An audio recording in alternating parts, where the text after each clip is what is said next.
Connaissez-vous la légende de Marie Cœur de Verre? Non? Alors laissez-moi vous raconter son histoire. Il était une fois, dans un village de marins perdus sur notre belle planète, une jeune femme du nom de Marie. Elle n'était pas la plus belle du village. Elle était tout ce qu'il y a de plus banal, blonde aux yeux bleus, de taille raisonnable et des formes bien placées, signe de bonne santé. Vêtue de vêtements de couleur fade pour ne pas attirer l'attention. Pourtant, Marie était célèbre dans le village. Elle était toujours là quand on avait besoin d'aide. Elle apportait les plantes pour soigner le malade, cousait les vêtements pour que le pauvre n'ait pas froid, portait les pierres pour que toute la famille ait un toit, faisait des tourtes pour que la grand-mère ne meure pas de faim. Tout le monde appréciait l'empathie de Marie.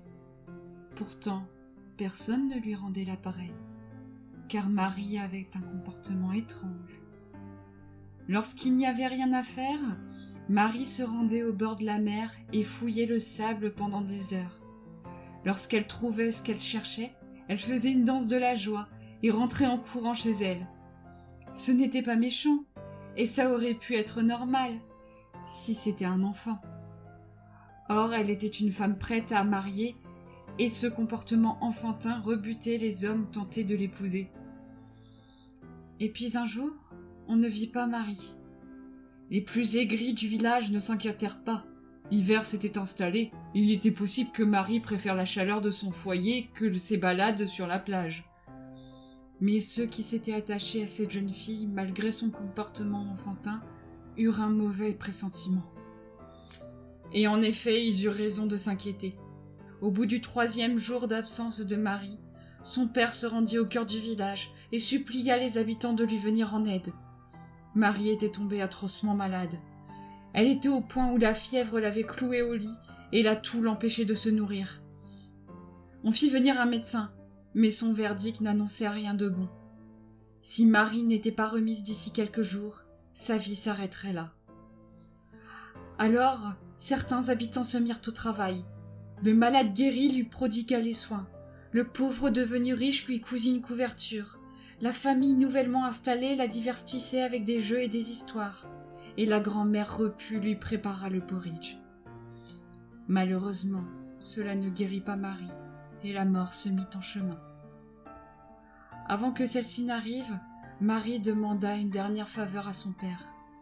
Elle lui demanda de prendre le bocal sur le buffet et de distribuer son contenu à tout le village.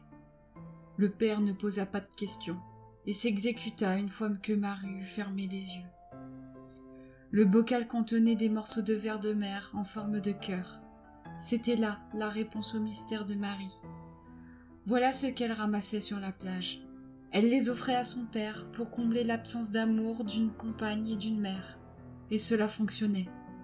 L'amour et l'empathie, c'est tout ce dont Marie avait besoin et avait à donner. On enterra Marie face à la mer qu'elle aimait tant. Peu après cet événement, des choses incroyables se produisirent. Ceux qui s'étaient souciés de Marie et avaient pris soin d'elle eurent une vie heureuse, remplie de bonheur et de richesses en tout genre.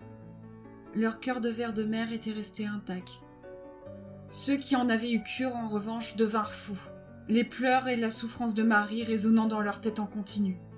Il fallut qu'ils supplient le pardon de Marie sur sa tombe et qu'ils fassent preuve d'empathie envers leurs prochains pour que leur malédiction prenne fin. Leur cœur de verre s'était brisé au contact de leurs mains.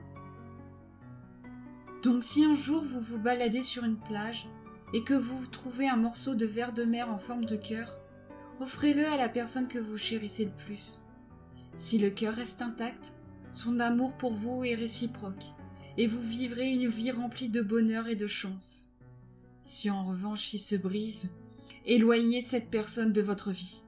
Ne vous en faites pas, Marie s'en chargera.